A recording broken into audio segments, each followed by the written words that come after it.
Hello नमस्कार दोस्तों। स्वागत है आपका आपके अपने यूट्यूब चैनल में। दोस्तों, आज एक बार फिर हम आप लोगों के लिए रीजनिंग के कुछ इम्पोर्टेंट क्वेश्चन लेके आए हैं, जैसे कि आपको प्रत्येक एग्ज़ाम में देखने को मिलते हैं। दोस्तों, इस वीडियो में हर प्रश्न बहुत ही इम्पोर्टेंट है और सेम वैसे ही डिज़ाइन किया गया है इस वीडियो को, जैसे क्वेश्चन आपके एग्ज़ाम में देखने को मिलते हैं। सेम उसी पैटर्न पर इस वीडियो को बनाया गया है। इस वीडियो के अंत तक सभी प्रश्नों को आप कीजिए और सभी प्रश्न आपको वैसे ही देखने को मिलेंगे जैसे कि एग्ज़ाम में आते हैं, और आपकी प्रैक्टिस भी साथ साथ होती जाएगी। दोस्तों, यदि आपको किसी भी प्रश्न को सॉल्व करना आता है तो आप सॉल्व करने का प्रयास कीजिए। यदि आप सॉल्व कर लेते हैं तो कमेंट करके उसका आंसर कमेंट बॉक्स में ज़रूर बताइए दोस्तों। और दोस्तों, क्वेश्चन के बारे में आप अपना फीडबैक दीजिए कि आपने कितने प्रश्न इस वीडियो से किए थे, आपने जितने आपके सही प्रश्न हैं। चलिए दोस्तों, अपना पहला प्रश्न देख लेते हैं। हमारा पहला क्वेश्चन है कला। देखो दोस्तों, पहला क्वेश्चन है, हमें उसमें बताना है जिस प्रकार कला का संबंध किससे है, चित्रकार से है। जिस प्रकार कला का जो संबंध है दोस्तों चित्रकार से है, उसी प्रकार हमें संगीत का संबंध बताना है। दोस्तों, हमें 4 ऑप्शन दिए गए हैं, उसी के अकॉर्डिंग हमें संगीत का संबंध बताना है। देखिए दोस्तों, कला का जो चित्रकार से संबंध है वो क्या है, जो लोग कला का काम करते हैं, मतलब ड्राइंग का काम करते हैं, उसे क्या बोलते हैं, चित्रकार बोलते हैं। जो दोस्तों संगीत का काम करते हैं उसको दोस्तों क्या बोलते हैं, गायक बोलते हैं। ऑप्शन ए आपका सही आंसर हो जाएगा। चलिए अगला क्वेश्चन देख लेते हैं। क्वेश्चन नंबर 1, सॉरी दोस्तों, क्वेश्चन नंबर 2 है, ये नंबरिंग गलत हो गई है। तो देखिए दोस्तों, क्वेश्चन नंबर 2 हमसे क्या बोल रहा है। क्वेश्चन नंबर 2 में ही क्या है, देखो दोस्तों, जब भी हमारा कोई भी नंबर कितना हो, बहुत ज़्यादा बड़ा हो, और सेकंड नंबर क्या हो संबंध में, जैसे कि हमारा 4, 5, 6 का संबंध किससे है, 15 से है। तो देखिए 4, 5, 6 क्या है, एक बहुत ही बड़ा नंबर है, उसके इसके अकॉर्डिंग 15 नंबर जो है वो क्या है, बहुत छोटा है। तो जब भी हमारा कोई बड़ा नंबर हो और उसका संबंध किसी छोटे नंबर से हो, तो हम उसमें कुछ भी नहीं करते, सिर्फ ऐड कर लेते हैं। ऐड करके हम उसको फाइंड कर लेते हैं। देखिए दोस्तों, जैसे कि 4 + 5 + 6 इक्वल टू दोस्तों कितना हो जाएगा, 4 और 5 9, 9 और 6 15। देखिए दोस्तों 15 आ रहा है।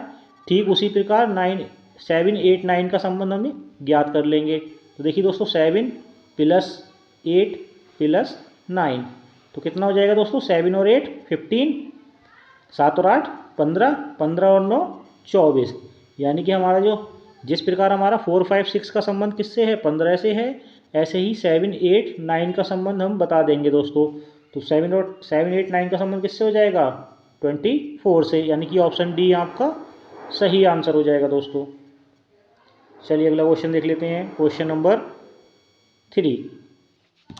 क्वेश्चन नंबर 3 हमसे बोल रहा है दोस्तों, दिया गया समूह, हमें दोस्तों एक समूह दिया गया है 23, 29 और 37 का। जो संबंध हमें इस समूह में दिया गया है, वही संबंध हमें इन चारों ऑप्शनों में से किस में वही संबंध है वो हमें फाइंड आउट करना है दोस्तों। देखिए दोस्तों, इसका संबंध हम कैसे ज्ञात करेंगे। देखिए दोस्तों, जैसे हम 23 से 29 तक जाएंगे तो कितना प्लस करना पड़ेगा दोस्तों, 6 प्लस करना पड़ेगा। ठीक है, ऐसे ही 29 से 37 तक जाएंगे तो कितना प्लस हो रहा है दोस्तों, 8 प्लस हो रहा है। यानी कि यहाँ 6 प्लस हो रहा है, यहाँ 8 प्लस हो रहा है। ऐसे ही देखिए, हम अगर 17 से मतलब 17 से 21 तक जाएंगे तो दोस्तों कितना हो जाएगा, 4 प्लस होगा। फिर कितना प्लस हो जाएगा, 21 से 29 तक जाएंगे तो दोस्तों कितना प्लस होगा, 21 से 29 तक कितना प्लस होगा, 8 प्लस होगा। ठीक है, यहाँ देखो 2 का अंतर आ रहा है, यहाँ 4 का अंतर आ रहा है। अगला देख लीजिए, 21 से 37 तक जाएंगे दोस्तों कितना प्लस होगा, +6 होगा। और 37 से 49 तक जाएंगे तो दोस्तों कितना प्लस होगा, +11 हो जाएगा। ऐसे ही देखिए 13 से 15 तक जाएंगे दोस्तों कितना प्लस होगा, +2। और 15 से 23 के बीच में कितना अंतर है वो बता देंगे, कितना हो जाएगा, 8 का अंतर। तो देखिए दोस्तों, ये तो सारे क्या हैं, कोई भी फाइंड आउट नहीं हो रहा है। बट हमारा जो संबंध है वो देखिए यहाँ क्या हो रहा है, 41 से 47 तक कितना जा रहा है, +6 हो रहा है दोस्तों। ठीक है, और 47 से 53 तक जाएंगे तो दोस्तों कौन सा हो रहा है, कितना अंतर है, 47 यानी कि 6 का अंतर है। दोस्तों देखिए ये वाला हमारा ट्रिक तो क्या हो गई, बेकार हो गई। देखिए यहाँ 6 और 8 आ रहा है, यहाँ 6 और 6 आ रहा है, तो यानी कि हम इस ट्रिक से इसको फॉलो नहीं करेंगे। बट ये भी हमारी क्या है, एक ट्रिक है जिससे ये क्वेश्चन सॉल्व होते हैं। तो दोस्तों हम इसे कैसे सॉल्व करेंगे, कैसे याद करेंगे। देखिए दोस्तों जैसे 23 है, जैसे हमें इस क्वेश्चन में क्या दिया गया है दोस्तों, ये हम जानते थे कि ये क्वेश्चन ऐसे नहीं होगा, बट आपको समझाने के लिए इस प्रश्न को ऐसे करके हमने आपको बताया, ताकि आपको कभी भी ये ऐसे क्वेश्चन अगर इस मेथड से ना हो तो हम दूसरा मेथड भी दिमाग में सोच लेंगे। तो देखिए दोस्तों इसको कौन से मेथड से करेंगे। सबसे पहले हमें दिख रहा है, देखो देखो 23 यानी कि 23 क्या है, किसी भी नंबर से नहीं कटता है। देखिए 29 है दूसरा नंबर, तो 29 भी किसी भी टेबल में नहीं आता है, या किसी भी पहाड़े में 29 नहीं आता है, किसी भी नंबर से 29 नहीं कट सकता है अपने अलावा। ऐसे ही 37 दिया गया है, तो 37 क्या है, अपने अलावा किसी भी नंबर से नहीं कटता है। तो यानी कि ये कौन से नंबर हो गए, ये सारे प्राइम नंबर हो गए। अब हमें फाइंड आउट कर लेना है, जो भी प्राइम नंबर होगा वही हमारा सही आंसर होगा। देखिए जैसे 41 प्राइम नंबर है, 47 प्राइम नंबर है, 53 प्राइम नंबर, यानी कि ऑप्शन डी आपका सही आंसर हो जाएगा दोस्तों। बाकी सारे क्या हैं, प्राइम नंबर नहीं है, वो किसी न किसी टेबल में, उनमें से कोई ना कोई नंबर किसी न किसी टेबल में आता है। इसलिए ये क्या है, ये सारे गलत हो गए, और ये क्या हो गया, ऑप्शन डी हमारा राइट आंसर हो जाएगा दोस्तों, क्योंकि हमें यहाँ पे क्या दिया गया है, प्राइम नंबर दिए गए हैं दोस्तों। चलिए अगला क्वेश्चन देख लेते हैं, क्वेश्चन नंबर 4। देखिए दोस्तों क्वेश्चन नंबर 4 में हमें क्या बताया गया है, संबंध बताना है। जिस प्रकार TALE का संबंध LATE से है दोस्तों, जिस प्रकार TALE का संबंध किससे है, LATE से है, ठीक उसी प्रकार CAFE का संबंध हमें, सॉरी दोस्तों, CAFE का संबंध हमें प्रश्नवाचक चिन्ह से बताना है दोस्तों, क्या संबंध है। तो देखिए दोस्तों हमें इसमें साफ साफ पता लग रहा है कि जो हमारा फर्स्ट लेटर T है और थर्ड लेटर L है, उनकी प्लेस को क्या कर दिया गया है, चेंज कर दिया गया है। यानी कि जो तीसरे प्लेस पे है उसको पहले प्लेस पे ला दिया गया है, और जो पहले प्लेस पे है उसको तीसरे प्लेस पे रखा गया है। अब हमें यहाँ क्या करना है, तीसरे प्लेस वाले को पहले प्लेस पे लाना है, यानी कि तीसरा प्लेस वाला कहाँ जाएगा, पहले प्लेस पे। ठीक है, तीसरे प्लेस वाला कहाँ जाएगा, पहले प्लेस पे, यानी क्या बन जाएगा, F। ऐसे ही फिर क्या आ जाएगा दोस्तों, A है तो A ऐसे ही आ जाएगा, है ना। और लास्ट वाला तो हमें छेड़ना ही नहीं है। और जो हमारा फर्स्ट स्टेज पे है वो कहाँ जाएगा, तीसरी प्लेस पे। तो यानी क्या बन जाएगा, देखिए दोस्तों जो पहला वाला था वो कहाँ आया था, तीसरी प्लेस पे, और जो तीसरी प्लेस वाला था वो कहाँ आ गया, पहली प्लेस पे। ठीक है, तो ऐसे ही तीसरी प्लेस वाला कहाँ जाएगा, फर्स्ट प्लेस पे, और जो फर्स्ट प्लेस पे वो कहाँ जाएगा दोस्तों, तीसरी प्लेस पे। तो यानी कि इसका सही आंसर क्या हो जाएगा दोस्तों, फेस। ऑप्शन ए आपका सही आंसर हो जाएगा। चलिए अगला क्वेश्चन देख लेते हैं, क्वेश्चन नंबर 5। दोस्तों जिस प्रकार MO का संबंध 13-15 से है, उसी प्रकार HJ का संबंध हमें बताना है। देखिए दोस्तों MO का संबंध किससे है, 13 और 15 से। देखिए दोस्तों M कौन से स्थान पे आता है ABCD में, 13वें स्थान पे आता है, और O कौन से स्थान पे आता है दोस्तों, 15वें स्थान पे आता है। तो O 15वें, देखिए दोस्तों M की प्लेस वैल्यू कितनी होती है, 13, और O की प्लेस वैल्यू कितनी होती है, 15। तो ऐसे ही हमें H की प्लेस वैल्यू क्या हो जाएगी, H की जो प्लेस वैल्यू होती है दोस्तों वो कितनी होती है, 8, और J की प्लेस वैल्यू दोस्तों कितनी होती है, 10। तो यानी कि HJ की जगह कितना आ जाएगा, 8, 10। ऑप्शन सी आपका सही आंसर हो जाएगा दोस्तों। चलिए अगला क्वेश्चन देख लेते हैं, क्वेश्चन नंबर 6। ए बी की पुत्री है। दोस्तों क्वेश्चन नंबर 6 पढ़ लेते हैं पहले पूरा, फिर उसके बाद समझाते हैं। ए बी की पुत्री है, बी सी की माँ है, डी सी का भाई है, यह बताइए कि डी का ए से रिश्ता क्या है। ठीक है, तो हमें इसका क्या बताना है, रिश्ता बताना है। देखिए हम सबसे पहले तो देखेंगे सबसे पहली पीढ़ी। ठीक है, तो सबसे पहले क्या हो जाएंगे, सबसे पहले भाई बहन बनाएंगे, तभी तो उनके माँ बाप बनेंगे उसके बाद। तो देखिए दोस्तों ये कह रहा है ए बी की पुत्री है, ठीक है। आगे कह रहा है बी सी की माँ है, तो बी सी की माँ कब बनेगी, जब सी क्या होगा, कोई भाई होगा या बहन होगा, या फिर उनका कोई ना कोई बच्चा होगा। तो देखिए दोस्तों क्या है, डी सी का भाई है, तो सबसे पहले हम यही वाला यहाँ से क्वेश्चन उठा लेंगे, डी सी का भाई है। तो देखिए दोस्तों सबसे पहले बना देंगे डी, और सी क्या है, भाई हैं, ठीक है। और डी क्या है, सी का भाई है। हमने कल आपको बताया था जो भी पुरुष होते हैं उनको हम स्क्वायर से दिखाते हैं, जो महिलाएं होती हैं उनको सर्कल से दिखाते हैं, जो भाई होते हैं उनको सिंगल स्पेस से दिखाते हैं, और जो शादीशुदा होते हैं उनको डबल लाइन से दिखाते हैं। तो देखिए दोस्तों ये क्या है, डी भाई हैं तो इनको कैसे दिखा देंगे, स्क्वायर से दिखा देंगे। अब क्या कह रहा है कि बी सी की माँ है। देखिए दोस्तों बी सी की माँ है, तो सी की माँ है कौन, बी। जब माँ है तो क्या बनेगा, उसका ऊपर बनेंगी, तो माँ है तो स्त्री है यानी कि सर्कल से दिखा देंगे। अब देखिए दोस्तों आगे क्या कह रहा है, ए बी की पुत्री है, तो ए क्या है, बी की पुत्री है, तो बी की पुत्री है ए।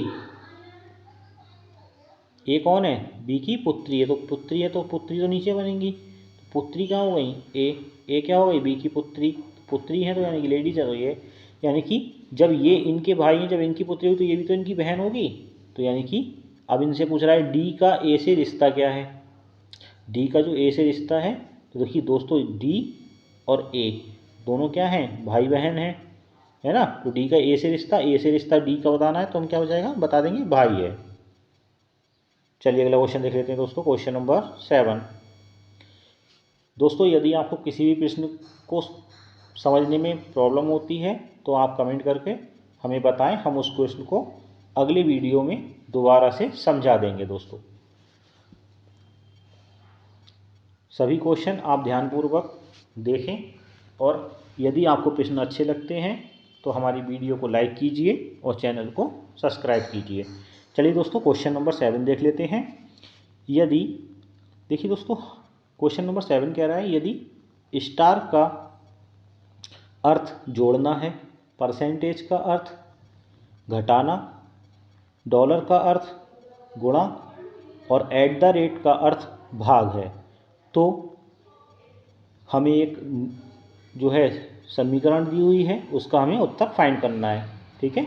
तो हम इस समीकरण में इसके अकॉर्डिंग रख देंगे। देखिए दोस्तों सबसे पहले क्या है 12, और डॉलर का मतलब क्या है, डॉलर का अर्थ है गुणा, तो डॉलर की ये क्या जाएगी गुणा, फिर क्या है 3, फिर क्या है स्टार का अर्थ क्या है दोस्तों जोड़ना है, फिर क्या जाएगा 4, एट द रेट का अर्थ क्या है, एट द रेट का अर्थ है भाग, तो फिर दोस्तों भाग हो जाएगा कितना 2। अब देखिए इस बोर्ड मास का जो रूल होता है वही इसमें लगा देंगे।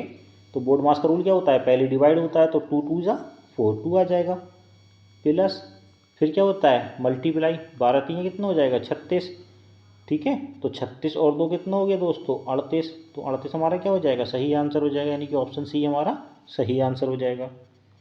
चलिए अगला क्वेश्चन देख लेते हैं, क्वेश्चन नंबर 8। निम्नलिखित में से विषम शब्द का चयन कीजिए। दोस्तों हमें ये 4 ऑप्शन दिए गए हैं, इसमें से हमें विषम शब्द का चयन करना है। देखिए दोस्तों पहला शब्द हमें दिया गया है बीमा, दूसरा दिया गया है भविष्य निधि, तीसरा वेतन और चौथा शेयर। देखिए दोस्तों बीमा क्या होता है, उसमें हमें पैसे डालने पड़ते हैं। भविष्य निधि क्या होती है, उसमें भी हमें क्या होता है पैसे जमा करने पड़ते हैं। और शेयर होता है उसको खरीदने के लिए भी क्या करना पड़ता है, पैसे जमा करने पड़ते हैं, यानी कि पैसे इन्वेस्ट करना पड़ते हैं। बट वेतन हमारा एक ऐसी चीज़ है जहाँ से हमें पैसे सैलरी के रूप में मिलते हैं, यानी कि ऑप्शन सी हमारा सही आंसर हो जाएगा दोस्तों। चलिए अगला क्वेश्चन देख लेते हैं, क्वेश्चन नंबर 9। विषम संख्या का चयन कीजिए। दोस्तों हमें इसमें से भी विषम संख्या का चयन करना है। तो दोस्तों जब भी हम विषम संख्या का चयन करेंगे, ऐसे हमें प्रश्न दिया गया हो जिसमें हमारे दो दो की जोड़े दिए गए हों, तो हम उसमें क्या करेंगे, इन दोनों के बीच का डिफरेंस फाइंड कर लेते हैं दोस्तों। तो देखिए दोस्तों 62 और 37 के बीच, 62 और 37 में कितने का अंतर है दोस्तों, 25 का अंतर है। 74 और 24 में कितने का अंतर है दोस्तों, 24 का अंतर है। 85 और 60 में कितने का अंतर है दोस्तों, 25 का अंतर है। और 103 से 78 घटाएंगे तो दोस्तों कितना आ जाएगा, 25 आ जाएगा। यानी कि देखो इसमें भी 25 है, इसमें भी 25 है, इसमें भी 25 है, तो ये तो क्या है एक समान है, बट 24 वाला क्या है असंगत है, यानी कि ऑप्शन बी हमारा सही आंसर हो जाएगा दोस्तों। यही क्या है विषम है। चलिए अगला क्वेश्चन देख लेते हैं, क्वेश्चन नंबर 10। दोस्तों क्वेश्चन नंबर 10 बहुत ही इजी क्वेश्चन होते हैं ये, बट आपको ध्यानपूर्वक पढ़ना होगा और दिशा का ज्ञान होना चाहिए। देखिए दोस्तों सबसे पहले हम दिशा के बारे में समझ लेते हैं। तो दिशा क्या होती है, सबसे पहले जहाँ ईस्ट होता है, फिर वेस्ट, फिफ्थ नॉर्थ और ये नीचे साउथ हो जाता है। तो ये दोस्तों इसी के अकॉर्डिंग हम इस क्वेश्चन को सॉल्व करेंगे। क्वेश्चन कह रहा है एक आदमी किसी स्थान से चलना शुरू करता है। देखिए दोस्तों वो स्थान कोई सा भी हो सकता है जहाँ से वो आदमी चलना शुरू करता है, और उत्तर दिशा में 2 किलोमीटर चलता है। देखिए उत्तर दिशा कहाँ है दोस्तों, ऊपर की ओर है, तो हम कहीं से भी इसको चलना शुरू कर देंगे ऊपर की ओर।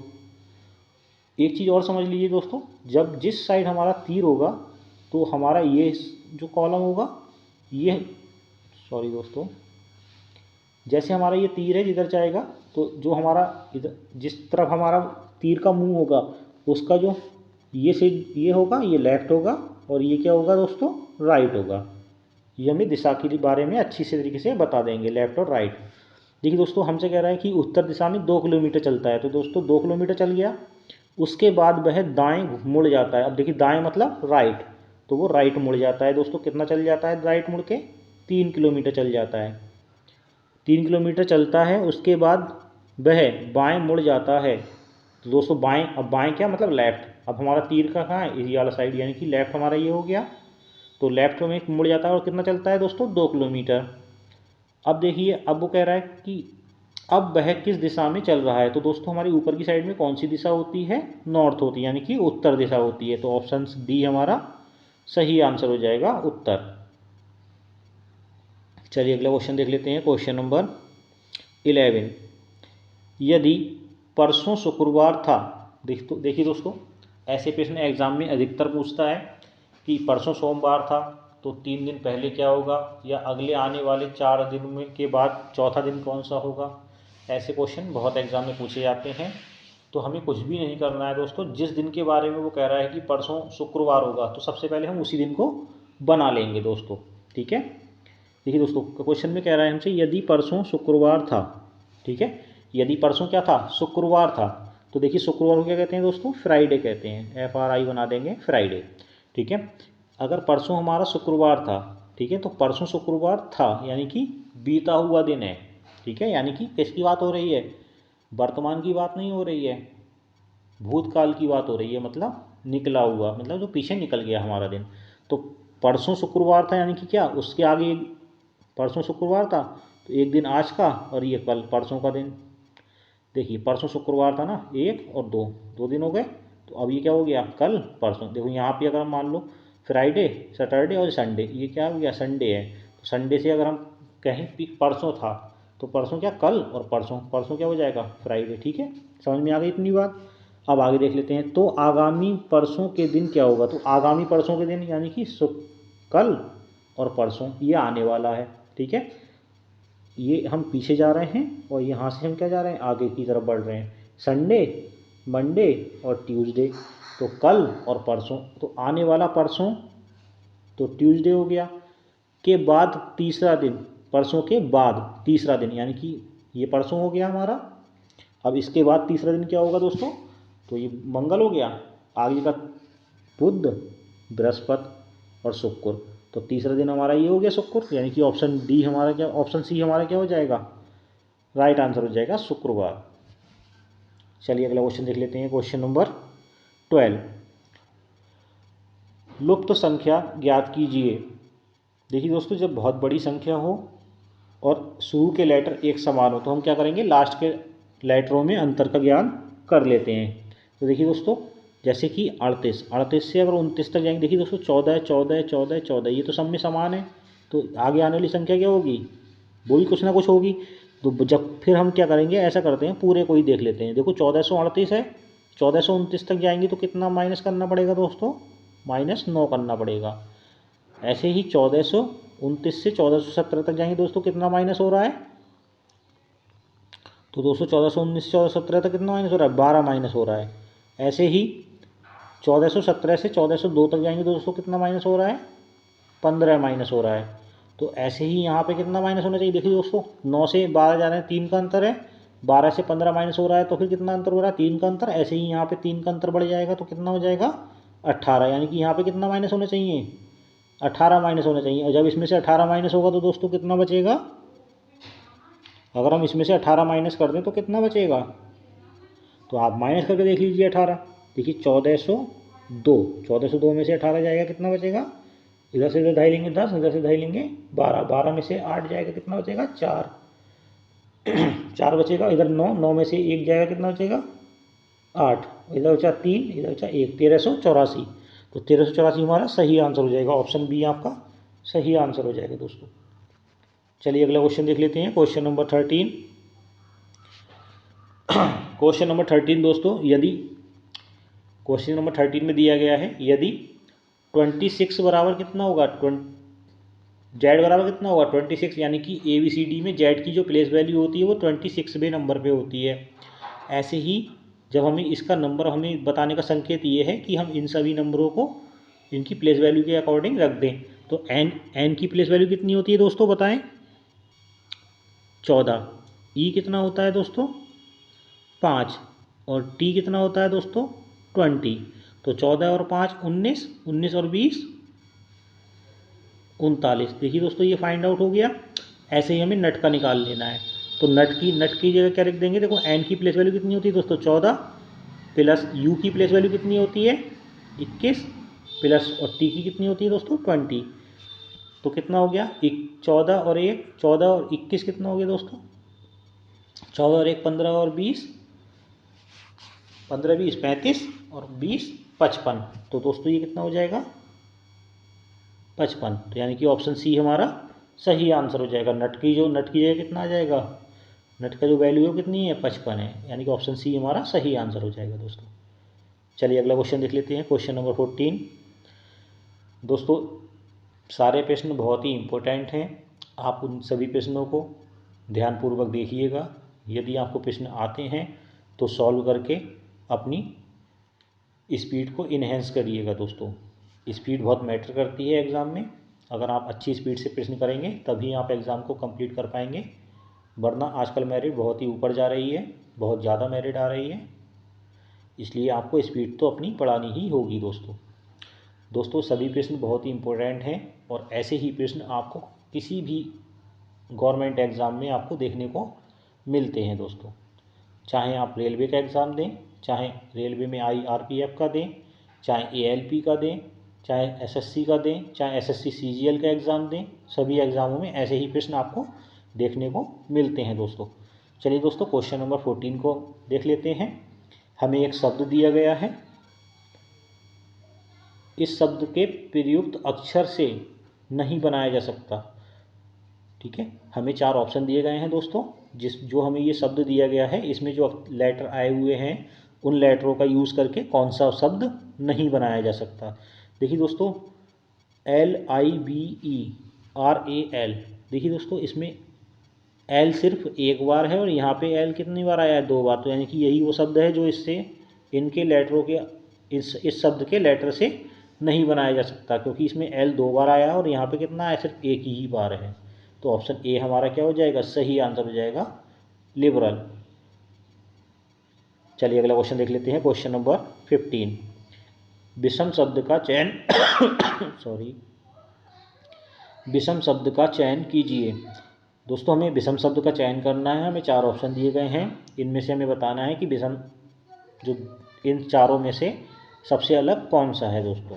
देखिए दोस्तों निकालना, कटौती और विकलन, इन सभी का मामला क्या है, इन सभी का मतलब क्या है, ये सभी क्या है निकालने से संबंधित है, यानी कि कम करने से संबंधित है। और जमा क्या है, जमा करना मतलब ये अलग चीज़ है। तो जमा करना क्या है, इन सब से भिन्न है दोस्तों। ऑप्शन सी हमारा सही आंसर हो जाएगा। चलिए अगला क्वेश्चन देख लेते हैं, क्वेश्चन नंबर 16। किसी कूट भाषा में यदि एक चूहे को कुत्ता कहा जाए, कुत्ते को नेबला, नेबले को शेर, शेर को सांप तथा सांप को हाथी कहा जाए तो पालतू पशु के रूप में किसे पाला जाएगा। दोस्तों देखिए पालतू पशु हमारा क्या होता है, कुत्ता होता है। तो कुत्ते को क्या कहा जा रहा है, कुत्ते को नेबला कहा जा रहा है, यानी कि जो पालतू पशु है उसे रूप में किसे पाला जाएगा, नेबले को पाला जाएगा। ऑप्शन ए हमारा सही आंसर हो जाएगा दोस्तों। चलिए अगला क्वेश्चन देख लेते हैं, क्वेश्चन नंबर 17। देखिए दोस्तों बहुत ही इजी क्वेश्चन है और सबसे ज़्यादा बच्चे यही एग्ज़ाम में गलत करके आते हैं। तो दोस्तों बहुत ही ध्यान से इस क्वेश्चन को देखेंगे और इसका डायग्राम बनाएंगे।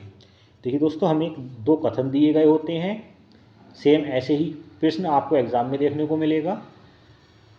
चलिए दोस्तों क्वेश्चन को कर लेते हैं। कोई कुत्ता कुर्सी नहीं है। देखिए दोस्तों कुर्सी को सी से दिखाएंगे और चेयर को भी CH से दिखाएंगे, ठीक है। तो देखिए दोस्तों जो कोई कुत्ता कुर्सी नहीं है, ठीक है, तो कुर्सी नहीं है मतलब चेयर, ये क्या हो गया दोस्तों, चेयर। चलो दोस्तों पहले डॉग बना लो, डॉग की बात हो रही है ना, तो पहले डॉग बना लेते हैं। और ये क्या है, चेयर, ठीक है। तो देखिए कह रहा है कोई कुत्ता कुर्सी नहीं है, यानी कि जब नहीं का संबंध होता है तो दोनों को अलग अलग बनाते हैं दोस्तों। ना तो कोई कुत्ता कुर्सी है, ना कुर्सी कोई कुत्ता है। आगे देखिए दूसरा कथन कह रहा है सभी कुर्सियां मेज है। सभी जो कुर्सियां हैं दोस्तों, चेयर जो हैं सभी, वो क्या है, मेज है। मेज को किससे बनाएंगे, टेबल से, टी से, ठीक है। मेज मतलब टेबल यानी कि टी। तो सभी कुर्सियां क्या, डायग्राम हमारा कंप्लीट हो गया दोस्तों। अब हमसे निष्कर्ष कह रहा है कुछ मेजें कुर्सियां हैं। जो कुछ मेजें हैं वो दोस्तों कुर्सियां हैं।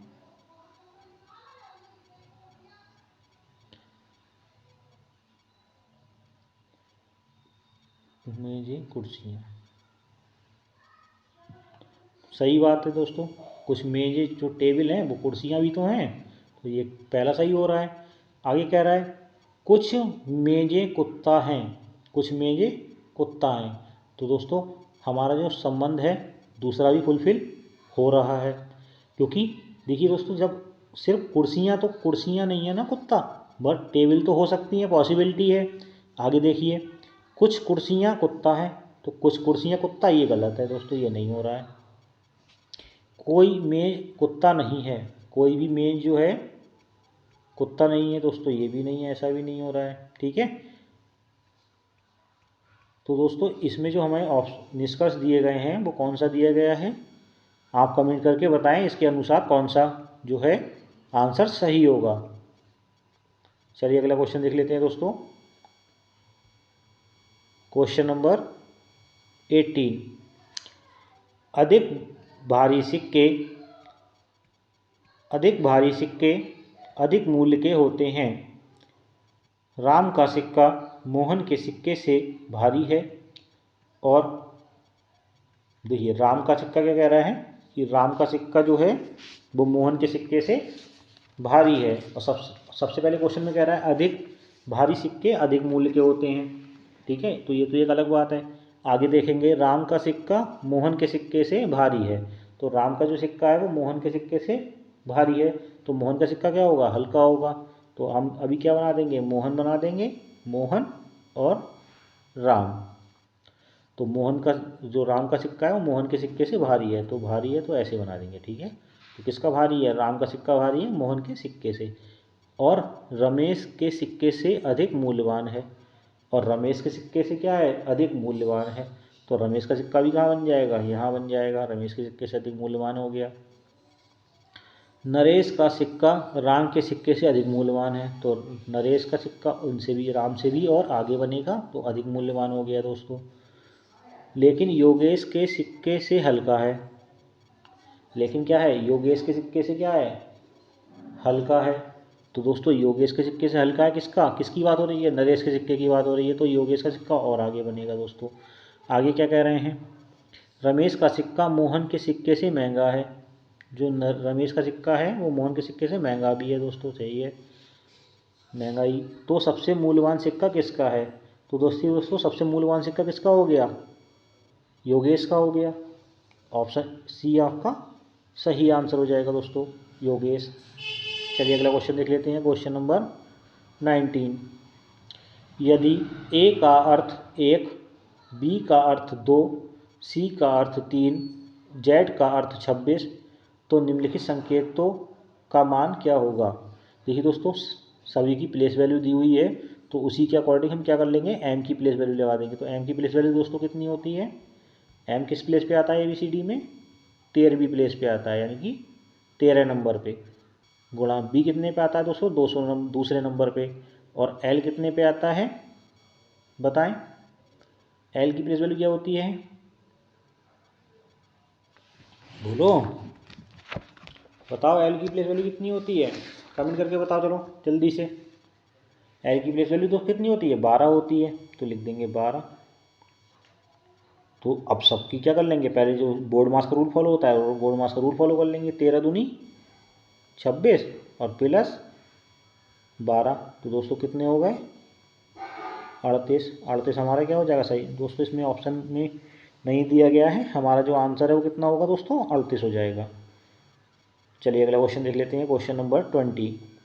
पुस्तक, दोस्तों हमें इसमें संबंध बताना है। जिस प्रकार पुस्तक का संबंध किससे है, पढ़ने से है, उसी प्रकार संगीत का संबंध हमें बताना है। देखिए दोस्तों, पुस्तक क्या होता है, पढ़ने के काम आती है। संगीत कैसे क्या होता है दोस्तों, संगीत सुनने के काम आता है। ऑप्शन ए आपका सही आंसर हो जाएगा। दोस्तों इस तरीके से हमने ये क्वेश्चन कंप्लीट कर लिए हैं। अब आप कमेंट करके बताएं कि आपने कितने प्रश्नों का सही आंसर दिया है। यदि आपने 18 प्रश्नों का सही आंसर दिया है तो आपकी तैयारी बहुत अच्छी है। यदि आपने उससे कम प्रश्नों का आंसर दिया है तो आप हमारे साथ जुड़े रहें। एक दिन आप भी पूरे में से पूरे नंबर रीजनिंग में ज़रूर लेकर आएंगे। दोस्तों वीडियो के अंत तक बने रहने के लिए धन्यवाद।